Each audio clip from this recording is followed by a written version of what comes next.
So let's continue discussing the types of quantitative research.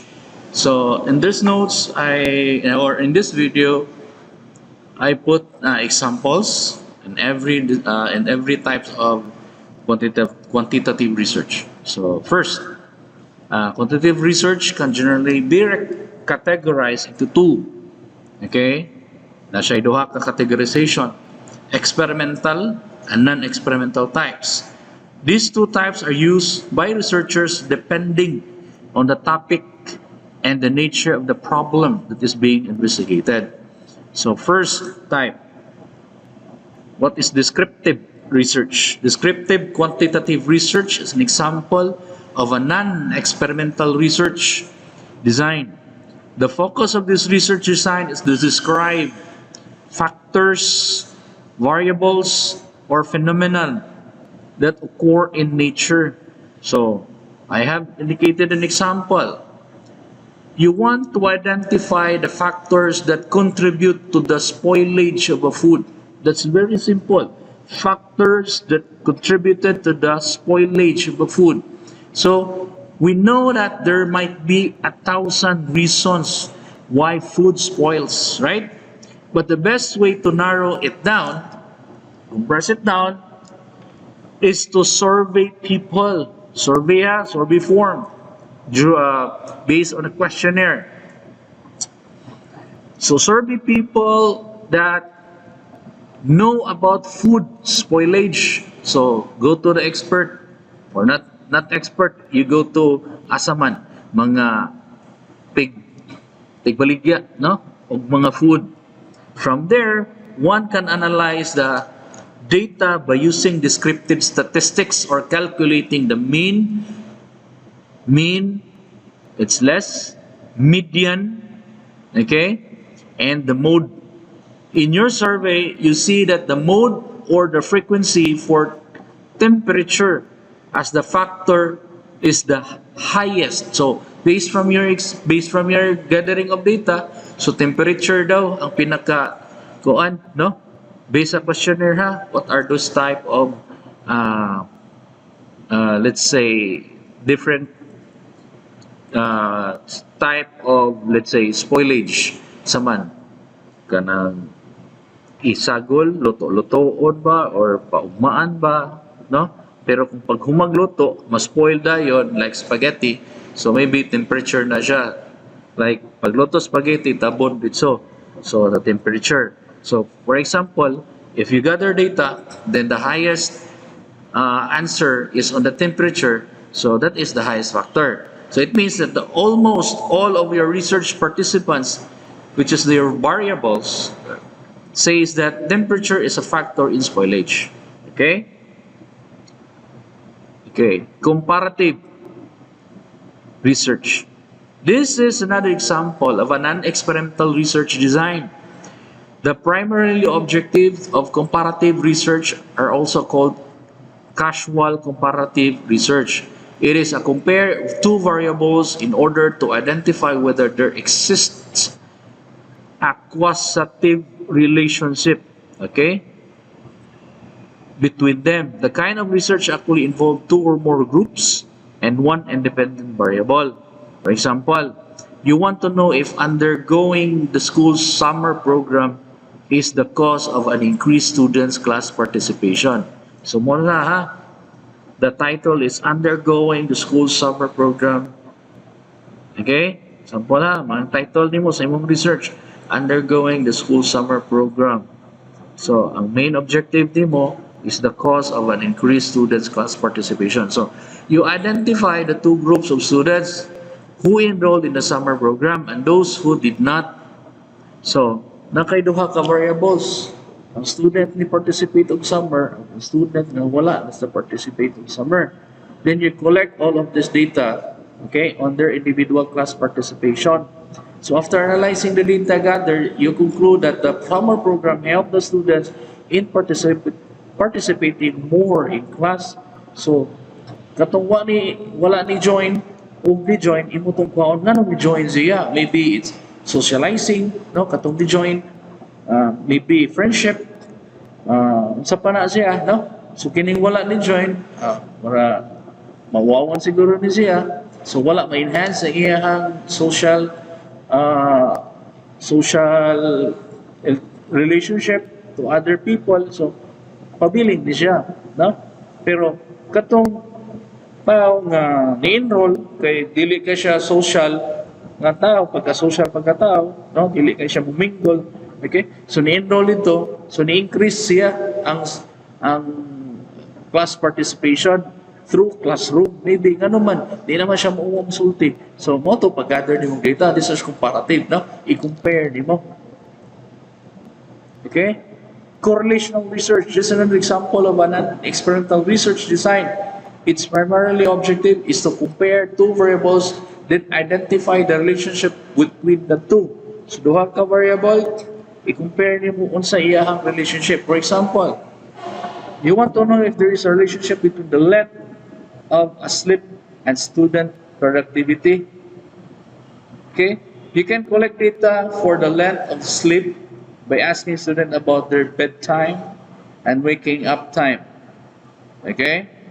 So the students' productivity, let's say the number of activities being finished every day defines students' productivity.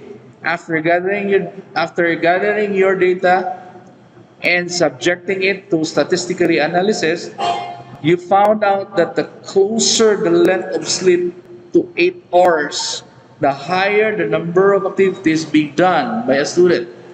Through this, you can now identify that there exists a direct relationship between the length of sleep and student productivity. So, kung dugay matug ang bata, inigmata, kapuyo na. So, dugay matug, inigmata, productive pa siya.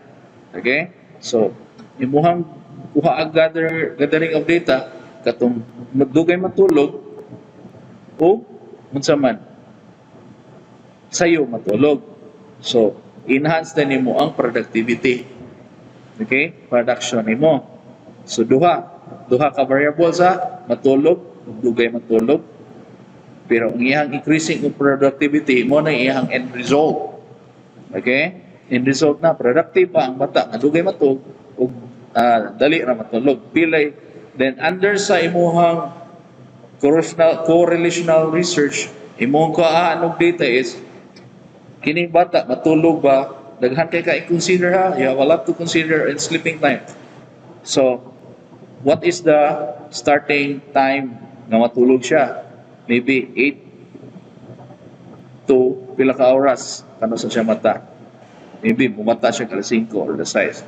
Yeah, 8 to 6, 9 to 6, 10 to 6, okay?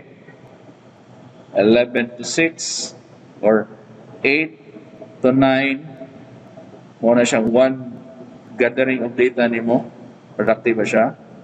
9 to 10, or 9 to 11, diha dapitan nga range, na 11 to 1, diha dapitan nga range, pero mas specific, no? Dali masabtan, ang kanang per time, 8 to 9, ana, yeah, 9 to 10, 10 to 11, 11 to 12, 12 to 1, 1 to 2. So, mo na siya imuhang ibutang sa column, per column. So, kuhaan na nimo og i-gather nimo pilay respondents nimo. Usually, on the quantitative research, respondents is more than mga 30. Okay? To have a, let's say, good data. Okay? Kaya ang quantitative, kinahanglan magdaghan og data. 30 is enough. So, through experimental research. So, let's go to experimental. The primary objective of true experimental research design is to identify a cause-effect relationship between the variables where the samples are randomized. One of the earliest experiments that we have done is when we are trying to understand plant needs. Sa quarantine period, daghang kay mamaligya, di ba? Ganong na mahal na siya. Moabot og tagpila ka thousand nga pwede raman na itong maipo sa kilid sa atong balay, no? So cause and effect na siya sa COVID-19. Understanding the plant needs, ngano nag-need man sila. So one probable na let's say, research, no, but experimental. For us to find out if sunlight affects the growth of plants. So here on that particular research, try to understand the plant needs. So in our example, ang iyahang pangita effect or affects the growth of plants in sunlight.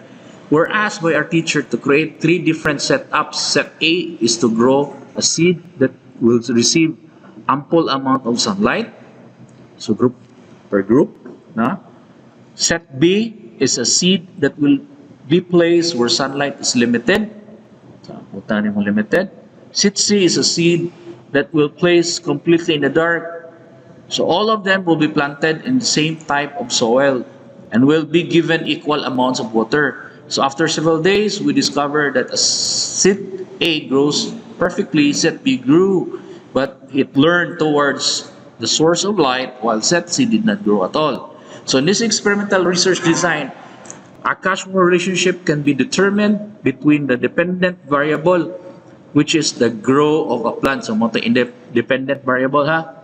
The grow of the plant, and the independent variables, which are the amount of soil, type of soil, okay, and amount of water. So na naka-dependent, na naka-independent. Nga naman, unsa may, what do you mean by independent? No, daghang cause, daghang let's say reason, no? Like in our example, plant needs to grow. Ang iyang dependent, magdepend ang, let's say, plant, asa man nga variable, growing of plants, ha?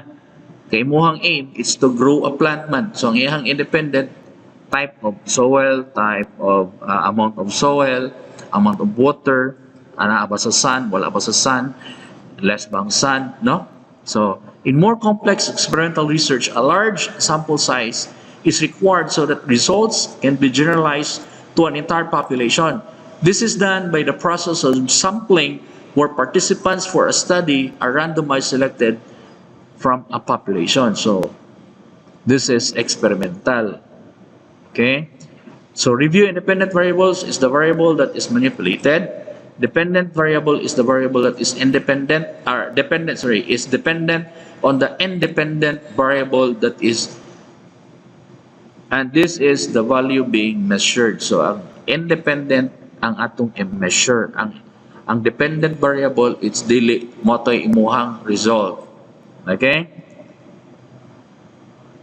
So quasi-experimental research, no? Quasi, not quasi. Quasi-experimental. Similar to a true experiment, where a causal relationship can be determined with the use of dependent and independent variables. Quasi-experiments differ because the random selection of sample is not possible due to innate or ethical reasons. For example, so nihatag sa kong example, you may know the effect of height of milk brand preference. Okay? Know the effect of height on milk brand reference. True experiments may have to randomly assign participants to grow or to group where they would be subjected to test in order, taste test in order to know which brand may prefer or they prefer. However, because the height is an innate characteristic of a person, participants cannot be randomly assigned to groups. Instead, you have to group participants based on their height. So, another one example is to determine, determine the odor. And another example, it's to determine the odor or the foul odor of a pig, no? When they poo. So, pwede na siya different types of kanang food. Pwede og lamaw, pwede og kanang giana sa saging, no? I don't know sa tawag ana, kanang gikaskas nga saging, pwede feeds, o pwede ng mga organic nga mga materials like gigaling nga mga kuan sa mais. Kana bitaw yung stock sa mais, no? So imuha na, that is experimental. The same day, the same time, nimo lawgan ang baboy. And then you jot down data, no? So ang data imuhang ikuan asawa, number one, kinsa may mo grow faster, pwede na nato ang result based on that. Okay? Number two, baho ba? Unsa ka baho ang ilahang pu? So pwede na nato ma-end result. Pwede duha ang result, pero it's better yung usa lang, ha? Usa lang yun. Para dili daghan. So, yun na, the growth of the pig and the smell of the pig. Kung naa kay kanang say tawag ni mo na kanang mga nakay, no, kanang babae, so unsa bay food nga maayo, kanang healthy ba paggawa sa bata, healthy ba kani nga food ana. So another factor result nimo sa imong research, pero usa ra gyud imong i-determine. Okay, that is experimental research. Kini experimental research is very long process, no? So this is the quantitative research map. So you have quantitative research at the top, you have non-experimental, then you have different types of non-experimental. You have descriptive, comparative, correlation of quasi-experiment. You choose, no? Then you have experimental research. You have true experimental research at the bottom. So we are not going to have the experimental research because this is very long process. Dugay po na siya mahuman. And it is not recommended. It took time. Okay? Basig nangahuman ng SEM, o pa muna human ang inyong experimental research. It's better to have a non-experimental research as your thesis. Okay? So later on, I will give instructions on each group of what to do. Okay? Like example, title, yeah, problems, okay, related literature, so on, so forth, no? Tagaan mo og data later on. So let's go first on the descriptive, comparative, correlation. So to wrap up, quantitative research is an approach in scientific inquiry that utilizes numbers to describe, understand relationship, and decipher phenomena in the nature. Characteristics of quantitative research are controllability, generalizability, objectability, and replicability. Quantitative research has its strength in understanding the nature of the universe, but it cannot stand alone in painting a clear picture of the world. Okay? Be specific. Dili na siya pwede daghanon. I-gather nimo. Okay? Then the types of quantitative research are descriptive research, comparative research, correlative research, correlational research, through experimental research, and quasi-experimental research. Okay? So question, clarification. So all I have to do is to chat on the chat box. And what is your question? So later on, I will give you your activity. Okay? After you read the instructions. So, good day and goodbye.